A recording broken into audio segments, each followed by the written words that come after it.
pensez que vous passer en ville? Ah, excusez-moi.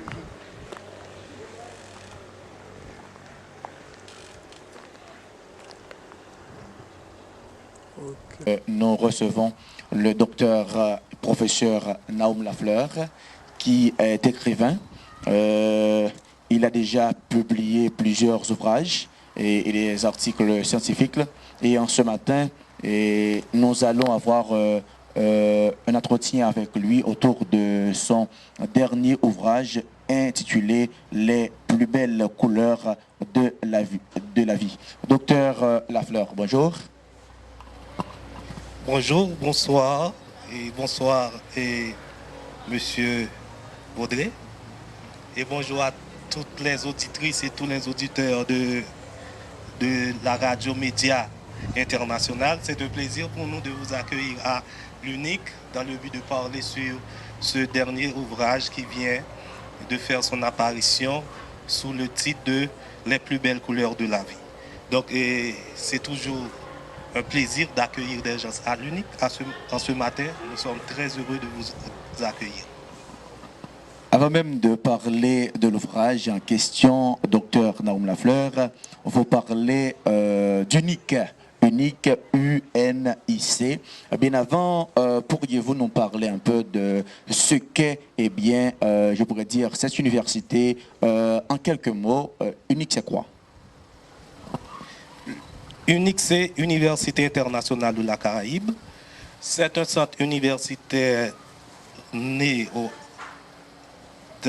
dans les années 2016. Et c'est un projet qui vise à apporter une amélioration dans le développement de l'enseignement supérieur haïtien. Et nous avons pris cette initiative parce qu'après notre doctorat, nous avons décidé de retourner en Haïti. Et quand nous sommes arrivés ici en Haïti, et surtout dans le département du Nord, on a fait un constat. Il y avait un problème de base, surtout au niveau de l'enseignement supérieur. Et on avait dit, puisqu'on a en quelque sorte des compétences, pourquoi ne pas mettre notre compétence au service de cette communauté pour pouvoir apporter une certaine performance au niveau de l'enseignement supérieur. Donc, depuis 2016, nous sommes là, nous sommes en train de travailler, d'améliorer l'enseignement supérieur. Donc, il faut dire que en Haïti, le problème de l'enseignement supérieur, c'est un problème sérieux. Et d'autant plus l'enseignement supérieur se base surtout sur la recherche, alors qu'en Haïti, nous sommes presque à zéro niveau des publications scientifiques, parce que quand on dit recherche, on voit publications scientifiques, il n'y a pas de assez d'auteurs qui publient des œuvres scientifiques. Donc, nous sommes là pour essayer d'apporter, d'améliorer. C'est pour cela on a mis accent surtout lorsque nous formons des professeurs pour qu'il y ait des publications scientifiques. C'est-à-dire, il faut se baser sur la recherche scientifique. Si on veut développer un pays, il faut avoir des données scientifiquement prouvées. Parce qu'on n'est pas là pour prendre des décisions en fonction, à la base de nos intuitions. On est là pour prendre des décisions en fonction des données prouvées et là, on aura des résultats. C'est pour cela, quand on a fondé Unique, et on a fondé Unique avec cet esprit de participer au développement du pays, mais en formant des gens, surtout sur le plan de l'enseignement, sur la recherche scientifique. Bien entendu, quand on parle de la recherche scientifique, il y a la transmission du savoir aussi. Après avoir publié des œuvres, il faut puiser de ces œuvres pour transmettre cette connaissance pour que le développement, la connaissance perdure et tout le monde puisse participer dans ce processus de développement. Donc en fait, Unique, en gros, c'est ça. C'est un centre universitaire, mais basé surtout sur la recherche appliquée, comme toute université d'ailleurs, mais avec surtout, nous sommes dans un milieu rural, nous mettons l'accent aussi sur le développement du milieu rural, parce que le développement doit partir à partir du milieu rural. Ça, c'est important. En Haïti, on a tendance de faire l'inverse. Mais la base du développement, c'est d'abord le milieu rural. L'approche par le bas pour le développement, c'est ce que vous pensez être bon pour Haïti. Et c'est comme on pourrait dire cette nouvelle vision, cette nouvelle Haïti que tout le monde rêve et pense. Eh bien, si toutes les fois il n'y a pas une forte implication dans ce qu'on appelle dans une nouvelle gouvernance locale, eh bien, on ne saurait parler de développement d'Haïti. On doit cesser de venir avec des programmes eh bien, et les implanter dans les milieux, mais il faut servir des milieux ruraux particulièrement en se basant sur les différents besoins, les grands besoins eh bien, de la population. Parce que seul l'individu qui évolue dans le milieu connaît ses véritables et grands besoins. Vous êtes docteur, vous avez un doctorat en sciences du langage. Vous avez publié en 2008, je crois, Bijoux de ma vie, et en 2007, Théorie et pratique de l'analyse littéraire. Votre source d'inspiration, docteur Naoum Lafleur, et elle se porte sur quoi en réalité? En fait, je vais répondre à cette question à partir d'une réponse que j'ai déjà donnée dans un média international. Et quand on m'a posé cette question, quelle est votre source d'inspiration? J'avais répondu, il y a 3 pays dans lesquels j'ai pu contribuer d'une façon ou d'une autre, soit à travers mes études ou lors de mon évolution.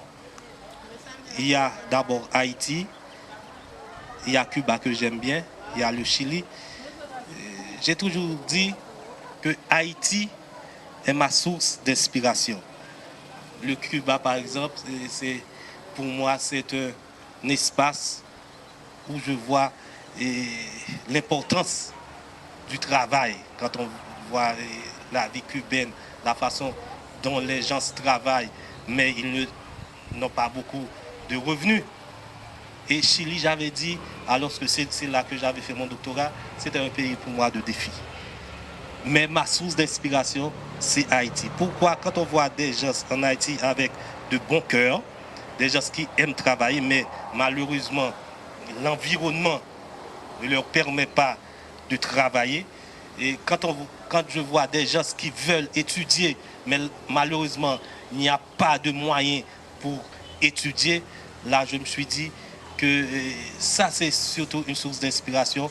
Et quand je regarde mes frères et sœurs haïtiens, j'ai toujours dit qu'il faut faire quelque chose d'une façon ou d'une autre. Et si chaque personne devrait agir ainsi, je crois que la situation du pays devrait s'améliorer. Les plus belles couleurs de la vie, c'est un très bon titre, je dirais. Mais je vais tout d'abord m'accentuer sur la vie. Quelle est votre conception même de la vie, docteur Lafleur? La vie, c'est un cadeau, c'est un don. Et en tant que cadeau, en tant que don, d'abord, il faut l'apprécier. Et il faut jouir de ce cadeau. Quand on te fait un cadeau, tu es content, tu es heureux. Mais si ce cadeau a de l'importance pour toi, qu'est-ce que tu vas faire? Tu vas travailler pour la protéger. Et c'est comme la vie en général. J'ai toujours dit dans mes réflexions que l'homme, par définition, est un être parasite. Nous vivons aux dépens des autres. Si l'homme est très intelligent, qu'est-ce qu'il devrait faire? Il devrait travailler pour la protection de la vie au lieu de détruire la vie. Et dans l'ouvrage, vous allez voir cet aspect dans l'ouvrage. On doit travailler pour la protection des autres. Mais malheureusement, il y a cette tendance où l'on pense à détruire les autres. Et pourtant, si tout le monde meurt et il reste une seule personne, cette personne ne va pas durer 2 semaines, ne va plus vivre 2 semaines, elle va mourir aussi. Parce que la vie, en fait, c'est une... La vie, on la vit aux dépens des autres. Donc, la vie, c'est un cadeau. C'est quelque chose qu'on doit apprécier, aimer, jouir et faire tout ce qu'on peut faire pour la conserver. Conserver pour soi-même et conserver pour les autres. Cette considération de la vie nous pousse à dire que c'est de l'existence que l'on parle. Et professeur Lafleur, devrions-nous considérer le fait pour une personne, elle existe, mais elle a une suite, une suite de vie, je dirais, une suite de vie, je dirais, de souffrance. Ok? Est-ce que là, c'est la vie? Est-ce qu'on peut parler de la vie dans la souffrance? En fait, vous allez voir dans l'ouvrage Les plus belles couleurs de la vie, je parle de ces deux concepts, bien, mal, problème, solution. En fait, la souffrance, le mal, le problème, ça existe. Ça existe. Mais quel devrait être le comportement de l'homme face à ces éléments qui existent et on doit vivre avec ces éléments. On devrait avoir une position et un comportement très intelligent pour pouvoir utiliser ces éléments de manière positive. Et dans l'un des chapitres, j'avais dit, puisque le bien et le mal, ou bien le positif ou le négatif, le problème, la solution existent, le positif et le négatif existent, et les deux, pour moi, ne sont pas opposés, ils sont complémentaires. C'est comme de l'électricité, il y a un pôle positif, il y a un pôle négatif. Les deux se complémentent pour donner de l'électricité. Mais si on essaie de considérer l'aspect positif seulement des choses, la vie serait heureuse, on vivrait une vie heureuse. Donc, le bien, la souffrance, c'est vrai, ça existe, mais à l'intérieur même de la souffrance, il y a du bien-être. Il y a toujours du bien-être sous-jacent à la souffrance. Mais, le plus souvent, par émotion, on n'a pas pris du temps de chercher le côté positif. C'est là le petit effort que la vie nous demande. Dans les situations difficiles, dans les souffrances, dans les problèmes, il faut chercher le côté positif parce qu'il existe quand même. Parce que les deux, si on part de cette situation que le monde est basé sur une dualité, le bien et le mal, la parité, le positif et le négatif, les deux, pour moi, ne sont pas opposés. Ils sont complémentaires. Maintenant, l'homme devrait faire ce petit effort de chercher le positif dans le négatif et le bien-être dans la douleur, dans la souffrance. Et ceci, on verra que la vie serait très simple et on aura une vie heureuse pendant son passage sur la terre. Par la formulation du titre « Les plus belles couleurs de la vie », cela laisse dire que vous considérez les plus mauvais moments, ou du moins les plus mauvaises couleurs de la vie. Considérant les plus belles couleurs de la vie, qu'est-ce que vous appelez les belles couleurs de la vie? Pour moi, en fait, je suis un peu poétique là, mais j'avais fait ce choix, c'est parce que, en fait, les couleurs attirent l'attention. C'est une attraction. Les enfants, je me suis inspiré des enfants. Les enfants, les tout petits, ils aiment voir les couleurs. Si vous observez des enfants, quand ils voient de belles couleurs, ils sont contents, ils sont heureux. Et là, je me suis inspiré des enfants pour dire, au lieu de donner un titre, réussir et vivre heureux de l'ouvrage, mais plutôt de donner ce titre, les plus belles couleurs de la vie. Mais au fond, quand je parle des plus belles couleurs de la vie, c'est de voir, de jouir les moments de bonheur et de réussite de la vie. Il faut rappeler cet ouvrage, c'est un ouvrage à la fois philosophique, psychologique, spirituel et même sociologique dans le sens de développement éducatif particulièrement. Parce que vous allez voir, quand dans mon ouvrage, j'ai mis l'accent sur le niveau de développement proportionnel à celui d'éducation. Donc, ça c'est fort. Et si en Haïti, on a ce problème de développement, c'est parce que le niveau d'éducation est bas. Plus le niveau d'éducation augmente, plus le niveau de développement augmente aussi. Le développement personnel, tant le développement communautaire, le développement du pays. Donc, et cet ouvrage est un ouvrage à caractère philosophique, psychologique, sociologique, éducatif, même religieux, parce que vous allez voir, je vais parler de la prière aussi comme étant un élément indispensable dans la vie heureuse et dans la réussite d'une personne. Docteur Lafleur, vous laissez entendre par rapport à cette demande faite, à cette demande adressée auprès des gens en disant expérimentons de nouvelles méthodes pour réussir et vivre heureux. Selon vous, il y a certaines méthodes qui ont été utilisées auparavant et ces méthodes-là n'ont pas donné suffisamment de résultats. Du coup, vous proposez de nouvelles méthodes. Par rapport à ces méthodes utilisées auparavant et qui n'ont pas apporté suffisamment de résultats, j'aurais aimé que vous me disiez quelles étaient ces méthodes et pourquoi, selon vous, que ces méthodes n'ont pas donné suffisamment de résultats. Oui, j'avais dit expérimentons de nouvelles méthodes. Je suis venu avec des méthodes. Mais c'est vrai, c'est une nouvelle approche dans les méthodes. Peut-être que ce sont des méthodes que des gens ont déjà utilisées, mais peut-être mal utilisées. Oui, mal utilisées. Mais ce que nous avons fait dans ce ouvrage, c'est qu'on a utilisé ces méthodes avec une approche up-to-date, je disais. Je voulais dire. Maintenant, il y a des méthodes qu'on utilise souvent. La recherche aveugle de l'argent. La recherche aveugle, sans état d'âme, du pouvoir.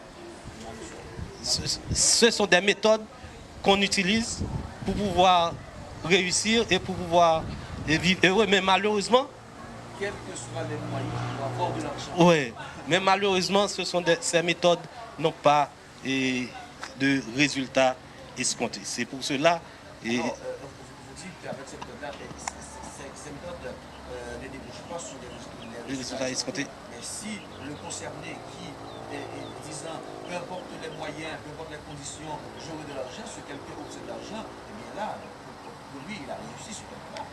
Et c'est ça, c'est pour cela que j'avais dit, il y a des questions philosophiques qu'on a posées à travers cet ouvrage. Réussir et le bonheur. Est-ce que quand on a réussi, on est heureux? Est-ce que quand on est heureux, on a réussi?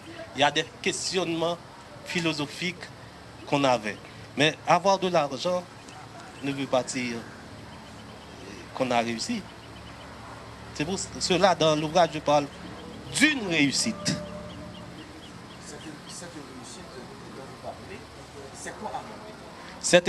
Cette réussite, c'est partir d'un point, travailler durement, résister face aux contraintes, arriver à un point où vous vous sentez à l'aise, vous êtes heureux. Par exemple, je pourrais dire que j'avais en tête de fonder l'Université internationale de la Caraïbe.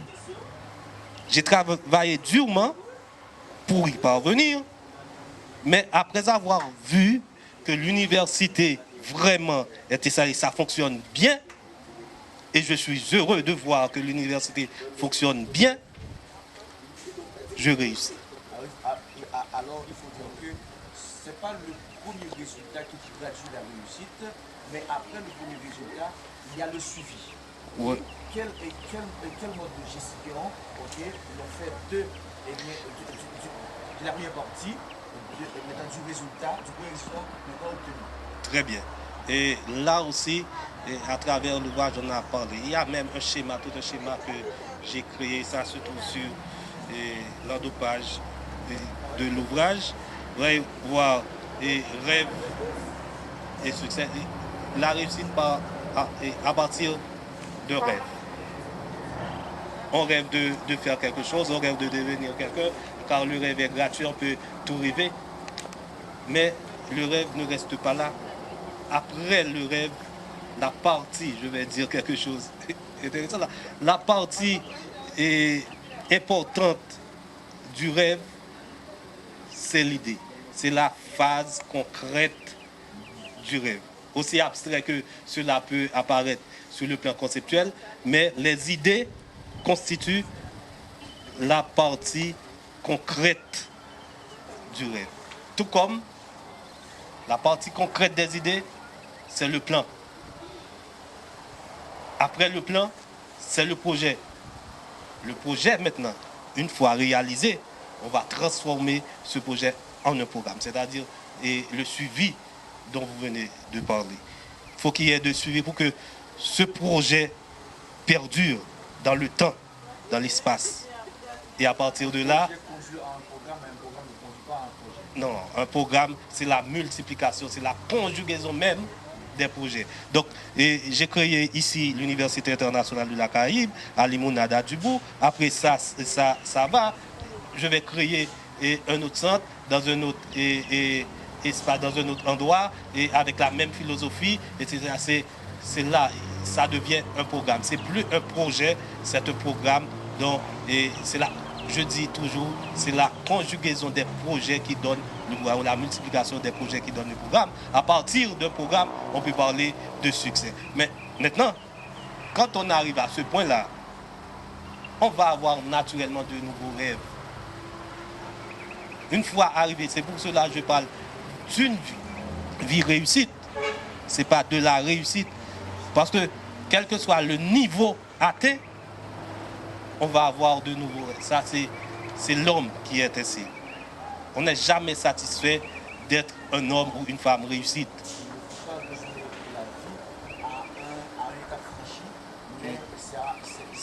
C'est une continuité permanente. Et docteur Naoum Lafleur, vous pensez qu'il y a une sorte d'attitude qu'il faut adopter par rapport au succès? Oui, il y a plusieurs attitudes. Par exemple, je parle du sang-froid. Avoir des objectifs dans la vie. Il faut être dynamique. Je dis toujours, il ne faut pas être attentiste. Il faut être attentif. Il ne faut pas rester. En Haïti, on a cette tendance. Et que le blanc arrive pour faire quelque chose pour nous, que quelqu'un d'autre arrive pour faire quelque chose pour eux. On est attentiste, mais on n'est pas attentif. C'est-à-dire saisir les opportunités qui se présentent. Docteur Lafleur, et en traitant sur cette partie, vous parlez de la prière. Vous êtes croyant? Oui, je suis croyant. En Haïti, la grande majorité, je veux dire la grande majorité, eh bien, croit que dans la prière, il y a une bénédiction pour certains. La chose va venir pour d'autres.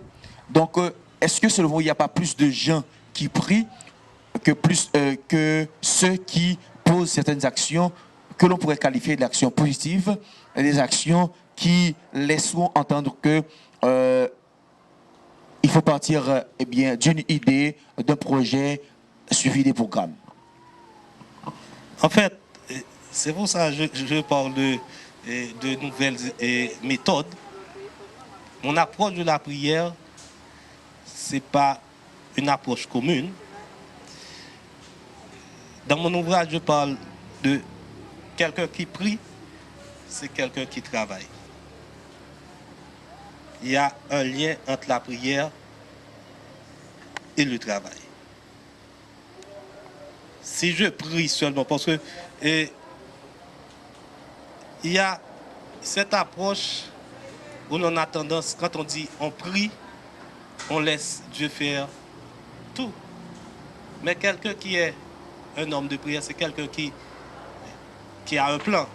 J'ai même fait une analyse, parce que je suis en sorte analyste de discours, de la prière dominicale sur cette question de prière. On fait un plan. La structure même de cette prière dominicale, il y a un plan. Il y a un plan de travail à l'intérieur. Donc, on prie, mais la prière, c'est une motivation pour travailler. Ce n'est pas une intervention pour être attentiste. c'est une motivation vers le travail. Sachant que mon Dieu va faire quelque chose, mais je dois poser une action. Une anecdote rapidement. J'avais eu, et dans le livre, je l'ai raconté, j'avais eu un problème dans ma vie et j'ai prié et dans mon rêve, j'ai rêvé que Dieu, un portrait de Dieu, vient me parler pour me dire mon fils, ne t'en fais pas. J'ai un meilleur projet pour toi. Ce projet s'appelle PMR, projet moins avancé et réussi. J'ai été troublé en me réveillant, mais après avoir analysé, je me suis dit, projet moins avancé réussi, c'est un projet retardé et réussi. Mais à partir de là, j'ai commencé à travailler dur pour que ce projet dont j'avais vu dans le rêve soit une réussite, que je sois un homme réussi. Vous êtes du nombre disant il ne faut pas tout demander à Dieu, même si vous demandez tout à Dieu, il faut penser à faire une action. Vous faites un pas, Dieu fera les 99 autres pas pour vous. Docteur Lafleur, c'est tout un mélange, je dirais, dans l'ouvrage. Vous parlez de la prière, vous parlez de rêve, le problème, vous pensez que dès qu'il y a un problème, il y a toujours une solution. Il faut qu'il y ait juste il faut que l'on prenne un moment de réflexion pour trouver la solution appropriée. Selon vous, docteur Lafleur, le peuple haïtien, par rapport à cette réalité présente, quand je dis la présente réalité, puisque le livre fait son apparition à un moment où il y a une grande crise en Haïti, est-ce que vous pensez que ces méthodes que vous proposez pourront aider les Haïtiens à concevoir Haïti d'une autre manière beaucoup plus... Effectivement, c'est pour cela dans l'autre page, vous allez voir, dans la dernière phrase, j'ai dit, lire cet ouvrage est un moyen de contribuer non seulement à son développement personnel, mais à celui de la collectivité. Et cet ouvrage peut bien apporter des éléments, parce que, quand on met l'accent sur l'éducation, je le dis, le niveau de développement est proportionnel au niveau d'éducation. Si on arrive à faire de l'éducation une priorité, quand je parle de priorité, disons une priorité avec P majuscule, on pourrait élever le niveau d'éducation de ce peuple et le niveau de développement aussi va être élevé. Mais au-delà de cela, à travers de l'ouvrage, j'ai mis l'accent sur un ensemble d'éléments pour comprendre l'homme dans son milieu. Je vais prendre un exemple. Il y a ce titre qui parle de les leçons des fruits. J'avais pris l'exemple de 3 fruits. Il y a le coco, il y a l'orange, il y a la pomme, par exemple.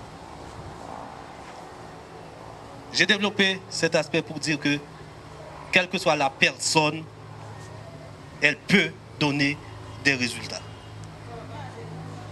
J'ai pris l'exemple du coco, qui est un fruit, comme les deux autres fruits, l'orange et la pomme. Quand on veut avoir du jus du coco, ou de l'eau du coco, qu'est-ce qu'on fait? On n'a qu'à couper la tête et c'est facile et l'eau, on obtient du jus du coco. Quand on veut avoir du jus de l'orange, on n'a qu'à purger l'orange pour trouver de l'eau. Mais la pomme, pour trouver du jus, il faut avoir un mixeur, un appareil. Ouais. Mais ce qui est important, les trois donnent du jus.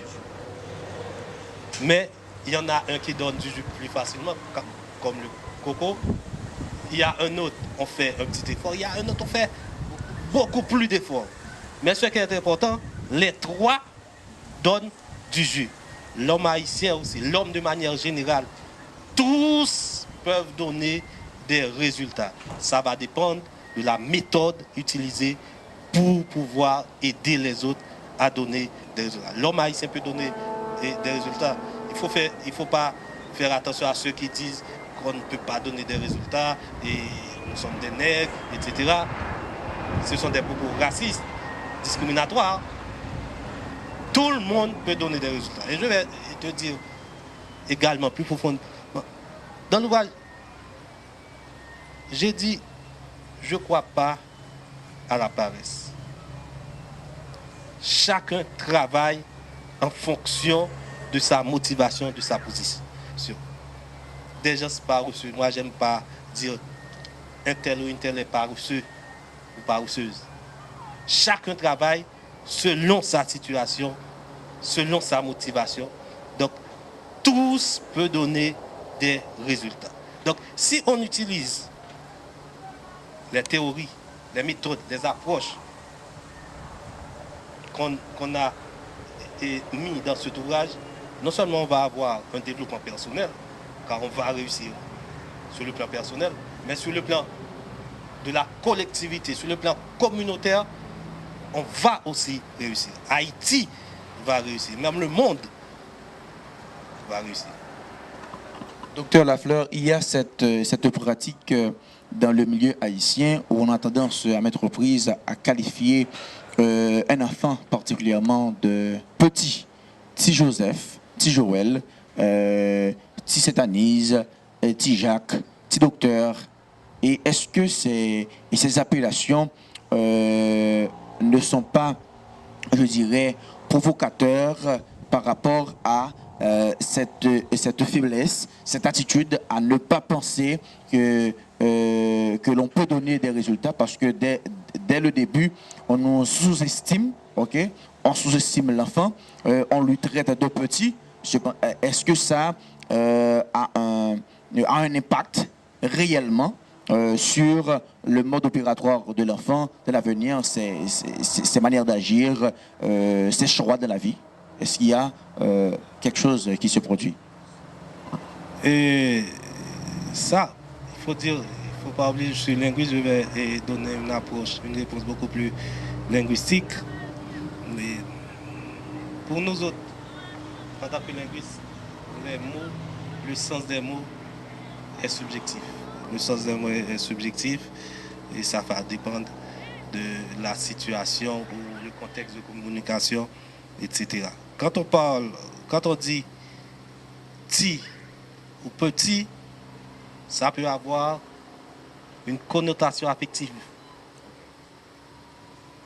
Une connotation affective, mais ça peut avoir aussi une connotation discriminatoire. Il faut faire attention. Des fois, quand on dit petit Joe, petit Joël, etc., c'est sur le plan affectif. OK? Quand on est à ce niveau, ça fait du bien. Mais cependant, quand on laisse ce niveau pour passer à la phase discriminatoire, ça peut poser problème. Donc il faut faire attention quand on dit petit ou bien petit pour ne pas tomber dans le piège de discrimination. Professeur Lafleur, selon vous, pourquoi est-ce qu'une personne devrait lire votre nouveau ouvrage? Premièrement, il faut lire. Des pays comme Islande, ce sont des pays champions. Et dans la lecture, des fois, on dit chaque habitant lit au moins 10 ouvrages par année. La lecture est indispensable pour le développement intellectuel, pour le développement de l'éducation. Deuxièmement, nous sommes dans un pays où il y a tellement de gens malheureux. Il il y a tellement de gens frustrés. Il y a tellement de gens qui ont été assassinés par l'idéologie même qui circule dans le pays. Des gens qui ne connaissent pas de réussite. Il faut lire cet ouvrage pour trouver les approches les plus adaptées, les plus simples, les plus faciles pour pouvoir réussir. Et non seulement réussir, et vivre heureux. Il y a tellement de gens malheureux. Tout ce qui se passe dans les rues là, c'est à partir des gens qui sont malheureux. Ils n'ont pas de bonheur. Ils cherchent à être heureux parce que l'homme vit pour atteindre ces deux niveaux. Tout ce que nous faisons, nous entreprenons, c'est pour atteindre ces deux niveaux. Réussir et vivre heureux. Même sur le plan spirituel, tout le monde aspire à aller au ciel, c'est pour être heureux. Donc, et si on commence à vivre ce bonheur sur la terre? Et cet ouvrage-là, c'est une prescription pour commencer à réussir sur la terre et vivre heureux sur la terre. Le docteur Naoum Lafleur nous fait une prescription. Et ce n'est pas le docteur médecin, mais s'il est médecin, c'est médecin de l'esprit. Dit-il, c'est un excellent ouvrage. Donc, tout le monde est invité à en procurer pour faire eh bien, une très bonne lecture, car il y a beaucoup de provisions là-dedans pour eh bien, vous aider, pour nous aider, parce que si l'on veut réussir, il y a toute une méthode, il y a toute une manière eh bien, de mettre en évidence, de mettre en pratique pour pouvoir aller de l'avant. Docteur Lafleur, c'était, bon, avant de prononcer les mots de la fin, qu'est-ce que vous aimeriez dire à tout un chacun, non, bon, soit à propos de l'ouvrage, soit à propos de l'unique? En fait, nous sommes dans une situation très difficile, pas seulement en Haïti, un peu partout dans le monde. Les gens sont désespérés. Mais il ne faut jamais perdre l'espoir. Ça, c'est une conception à cultiver, c'est une manière à vivre.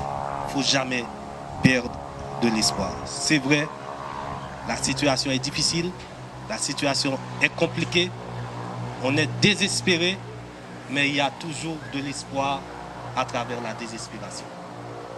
C'est pour cela, le dernier chapitre de cet ouvrage, c'est la force de l'espérance.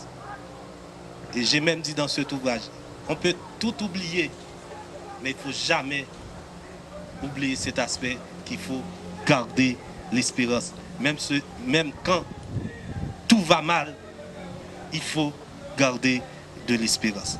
À tout un chacun qui nous entend, qui nous regarde, il y a quelque chose qu'il faut faire, ce petit effort d'accomplir dans sa vie, c'est garder l'espoir malgré tout. Quant à l'unique, c'est un centre universitaire.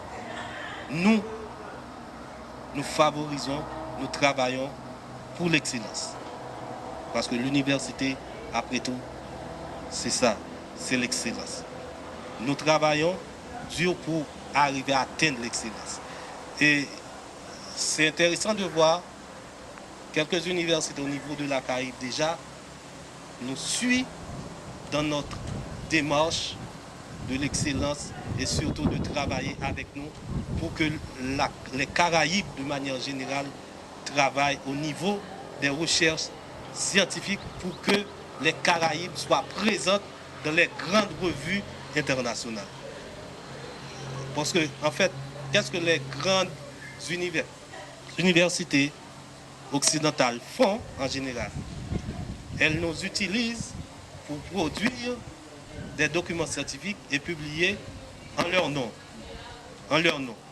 Mais, en fait, les universités caraïbéennes ne sont pas presque présentes dans les rankings des meilleures universités parce qu'il y a l'absence de cet aspect qui est publication scientifique. Et on a eu des échanges avec d'autres universités, notamment à Cuba, etc. Nous avons dit qu'il faut travailler ensemble pour nous imposer au niveau des recherches scientifiques. Et l'Université internationale de la Caraïbe se trouve dans cette dynamique. Il faut travailler à aller. Donc, nous attendons tous, il y a un espace assez attrayant à l'Université internationale de la Caraïbe. Il y a des arbres, il y a une grande cour, il y a toute une verdure. Et grâce à Dieu, je dirais, et c'est l'un des... À Limoudane, il y a du courant, de l'électricité. Il y a de l'électricité, il y a de l'Internet, il y a nos bibliothèques, on attend des gens qui veulent travailler pour développer le niveau d'éducation. Et du coup, le niveau de son développement personnel et celui de la collectivité à l'Université internationale de la Caraïbe. Nous étions avec Dr Naoum Lafleur, et écrivain. Son dernier ouvrage, c'est bien Les plus belles couleurs de la vie, où il nous demande à expérimenter de nouvelles méthodes pour réussir et vivre heureux. Sur le campus de l'UNIC, c'est là où nous étions ce matin pour vous servir, chers amis, vous qui suivez de près ou de loin à travers les 5 continents Radio Média International. Notre prochain rendez-vous, c'est pour bientôt. Merci.